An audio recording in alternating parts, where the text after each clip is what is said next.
Okay, I'm here at the property, and here is the secondary garage with the potential living quarters.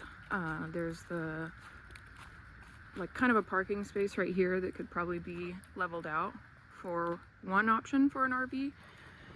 And it also has oh, just kidding, tiny little man gate. Looks like there's a gate to pull through a trailer right there, but I don't know if you'd be able to get it around the corner. But anyway, just wanted to show you that there's another parking spot right there, but it's on somebody else's property for that gate. And then here is the room that's been sheetrocked in.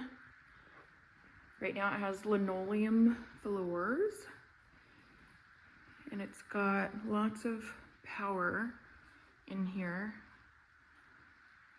Here's a kitchenette. It looks like they were intending to have a sink, or they did have a sink. And this connects directly to the shop. And the inspector's here, and he said that there is a lot of power to this property. There's 400 amp power to the property in total, and there's 200 amp to this building, I think is what he made it sound like, and then 200 amp to the house. So you have plenty of power to do everything you need, but if you wanted to manually sharpen pencils, you could, and that doesn't take anything but human power. And then there's a back door here, so you have direct entry from the quote-unquote apartment, back door to the outside, and then there's also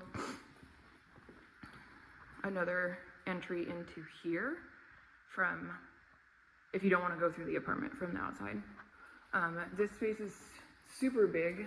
I would call this it would be technically a double car garage, but with the extended walls with the windows, this is like a super sized, oversized garage slash shop. And then you've got your workbench area over here with lots of power. There's a lot of power right there that you could tap into. And then in here, so this room is pretty big. I'm gonna throw a guess out there and say that this room is probably about 18 to 20 feet by about 25 feet, somewhere right there. And then you have this room right here that drops off, that was a utility room probably at some point. There's a slider that comes into it, and then there's another spot for, you could have a washer and dryer. I don't see water, but there might be water in the wall because they were trying to put a sink in right there. There is something with this little add-on. This room was obviously added on, that I want to point out that will take some work, but is not a huge deal, but it is something that you will want to probably address before next winter. So this slab right here is on a grade that's washing out. Also, you guys have a rainwater collection system back here, which is pretty cool, but it is full and collected all the water. And then back to the slab here. So the slab is getting some washout right here. So it needs to be jacked back up. You could do it with a polymeric foam, which is probably going to be your cheapest, easiest best bet. And then all of this right here, you're going to need to either plant some kind of ground cover or get some rock on here to stop the washout. Just wanted to let you know because it will come up in the inspection report. It's not a big deal. It wouldn't be a make it or break it for me, but it might seem like a big deal in the inspection report, so I wanted to point that out. And because of the movement, your window has cracked right here. So you're gonna need to replace that window.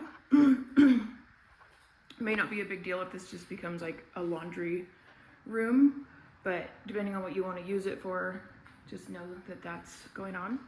And then that's why you have this big structural crack right here. This is a structural crack because this slab, I'm gonna guess, was drilled into the garage slab. And when they do that, it'll connect to it right here.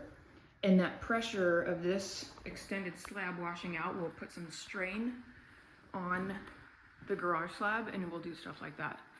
So it's all fixable. And I would suggest doing like a French drain, because this is the kind of stuff we're dealing with at our property. You have like all the sloping coming directly down that hill, like when it rains, and everything just sort of washes this way and probably underneath this garage and out the back. And that's why you're seeing some washout there. It's not gonna be obvious, it's surface water that's just making its way down the hill. And what you would do in this scenario is you just put like a French drain across the front of the garage, and then you'd probably just run it all the way over here and connect it to like right here, like that side of the road. And then it looks like it would probably continue to flow out in what was most likely an original water runoff. You see how there's like kind of a dip right there back behind the fence, and then it goes down into that field where the blackberries are. But anyway, I just wanted to point that out because I didn't want you guys to get the report and panic about that. And then as far as the putting the toilet in, I'm going to go find out where the septic tank is, and then I'll add that to the email or to the video. Okay, bye.